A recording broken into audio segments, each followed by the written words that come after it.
Hi there, Alberto Savoia, back with you with the lesson number 2 on how to become an Apex Innovator micro lesson. I'm trying to keep them as short as possible, just a few minutes.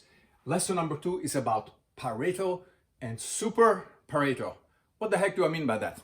Let's look at it. Now, innovation payoff follows a Paretian distribution, not Parisian, Paretian. You're probably familiar with the Pareto distribution, right? It's better or more commonly known as the 80-20 distribution, which says most things 80% of the payoff come from 20% of the innovation. And you might have heard that, 80% of the movie revenue comes from 20% of the movie or the books, or 20% of the companies make 80% of the profit, and so on and so forth. So this is called the Pareto distribution. If you're not familiar with it, check it out because it's important. It shows up pretty much everywhere in nature, in human activities, all over the place. So it's a very good thing to know. So Pareto distribution typically, let's call it the classical Pareto, follows an 80-20 distribution. Again, typically say 80% of the profits for a book publisher come from 20% of the book, and so on. And this is true for innovations in some areas, but what is actually happening, and as we will learn through this course on Apex Innovators, and because of the Apex Innovators, what happens with the Paretian distribution in innovation is that it's not really 80-20. It falls into what I call what others and I call the SuperPareto distribution. So it's not 80-20, but 90-10, 95-5, 98-2, even 99-1. So for example, 99-1 means that one innovation out of 99 is responsible for 99% of the benefit of the revenue, however you want to calculate it. So this is the Pareto distribution. How does it relate to innovation? And what is innovation payoff? Well, innovation payoff is you invest some amount to develop an innovation, and it will typically pay off. Of course, depending what your metrics are. Let's assume that you're a business. You come up with the new ideas, and the easiest thing to quantify is revenue, money, profits, something along those lines. So let's see how the Pareto distribution applies in this case. So I'm gonna pick somewhere between the classical Pareto and the super Paretos of 99-1. Let's go and pick this one, 95-5 distribution. And let's assume that we start with a sample of 1,000 innovative ideas for new products, all right?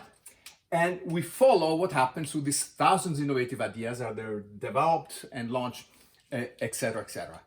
And this is one scenario. Remember, it's an example, right? The numbers are never precise because things keep changing, but the orders of magnitude are spot on. So we started with 1,000 ideas. Well, we know from the law of failure, and if you read my books or you've seen my other videos, you know that most new ideas will fail in the market. So we can safely assume that most of those innovations will fail. So they will have a payout of 0, right? So that's 700, like 70% of them. It's a huge number, damn right. It's a huge number, and it pretty much never changes. Most new ideas will fail in the market, even if competently executed. That's the law of failure. Now, so 700 there. So there's 300 ideas left. Okay, let's hope they fare better. So the next batch, they say 250 ideas, they have a 1x return. What do I mean by 1x? This is an order of magnitude. So maybe return 2 times the investment, 3 times, 4 times, 6 times, something along those lines. So they say there's 250 of those ideas, they return a profit, they're profitable, but they're kind of modest, right? Then we keep going down. That's what the Pareto distribution looks like, right? It's a power distribution. Then maybe you are down to 40. So these 40 ideas give you returns in the 10x category. You may have heard about Google's 10x project, right? They want to work on projects that have at least, a 10x potential of changing things. So there's 40 of them. 10x, by the way, doesn't mean exactly 10. That's the order of magnitude. 10x could be 40, 50, 60, so on and so forth, right? It doesn't go much higher than 100. So let's say there are 40 of those. So now we have 700 plus 250 plus 40. Wow, we are already at 990 ideas. So we only have 10 ideas left to play with. Well, that's the way the Pareto cookie crumbles, right? So then we're left out of those 10 ideas, a small number, say 9 ideas out of 1,000 will return 100x, which once again doesn't mean exactly 100, maybe it's 200 times the return or 300 or 400 times the return. And then finally, we're just left with one idea. And this one is the one that kind of blows everything up, right? It's a super winner. It just changes the whole game. And let's say this is a 1000x idea. This is the one everybody wants to find, right? So we see the distribution. Most ideas fail. A decent number, about 25% or so generates some revenue. And then there's one idea that accounts for most of the return.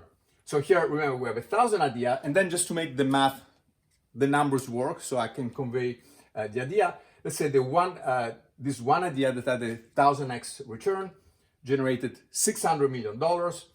These 9 ideas combined that had a 100x return generate $250 million. The 10x idea generate $100 million, and the 1x ideas, even though there's a lot of them, just generated $50 million, right? And by the way, this, if you're not familiar with this, check out the Pareto distribution. This is kind of disturbing, right? It's like a winner take all or winner take most, but that's the way that things work. So what we have here, you see that the likelihood of generating revenue or being successful, the curve goes this way.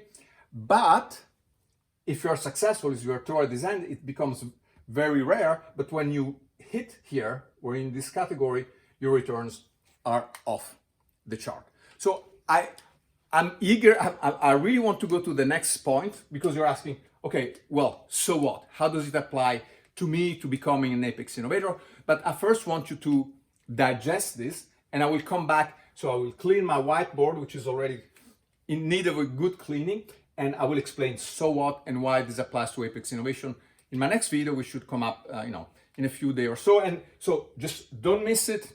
Subscribe to YouTube, follow me on Twitter and LinkedIn, and I look forward to seeing you more. And in the meantime, good luck, and I will help you find those 100x and those 1000x return and make you an Apex Innovator. See you later. Bye-bye.